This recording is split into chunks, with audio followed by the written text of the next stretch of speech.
Hello, my name is Ash, a counselor in training. This is my Relatable study podcast for individuals who need help studying for their NCE, CPCE, and other related counseling exams.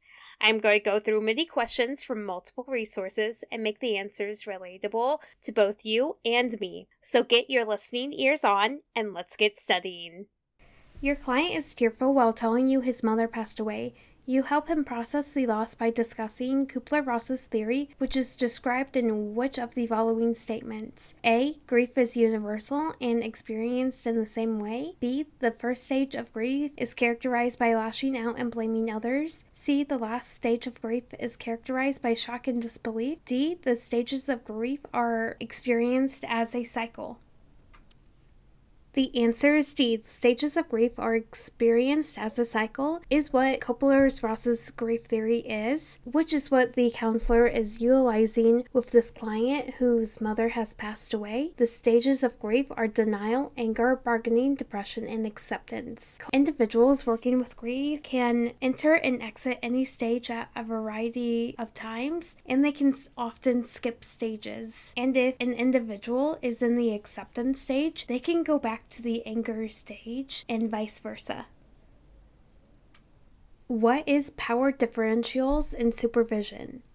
The power differentials in supervision is the imbalance of authority and influence between the supervisor and the supervisee in counseling. When an individual becomes a supervisor, they take on a position of great power and influence with authority. In my internship, I had a total of 4 supervisors. One had a lot of questions. The second one was absent a majority of the time. The third one had much authority, and the fourth one had a laissez-faire type of style when it came to supervision. Within all 4 experiences, there were many different power differentials with these different supervisors that I can drastically tell when I reflect on it. If I had the opportunity to redo my internship, I would have preferred both the third and fourth supervisor in a combination to better enhance my abilities as a counseling intern. That is my perspective as a counseling intern, though if you are a supervisor of counseling interns, what's your perspective on the power differentials?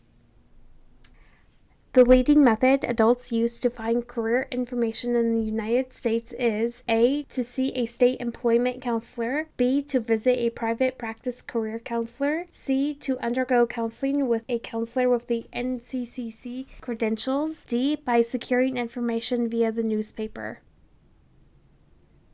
The answer is D. The leading method adults use to find career information in the United States is by securing information via the newspaper. This can also be done via the electronic newspaper, job sites, physical newspapers, so on and so forth. There is a variety of material out there that can help individuals find career information, but currently the leading method is securing information via the newspaper.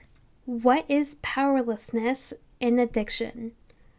Powerlessness is the belief that one cannot control addictive behaviors without external help. These individuals who feel powerless may tend to believe that they are unable to change or stop their addictive behaviors and patterns, even though they may have genuine attempts to do so and may not have external help to rely on. A client was referred to counseling by his employer due to his absenteeism. He reports being in crisis mode after learning of his mother's cancer diagnosis. You ask what he means by crisis mode. This is an example of A. Complex reflection, B. Encouragers, C. Clarification, D. Advanced paraphrase. The answer is C. Clarification is what you are asking the client what they mean by crisis mode. You're asking for more information and to clarify what crisis mode looks like to this client. That is all 5 questions for this episode. Thank you for listening. Keep calm and study on.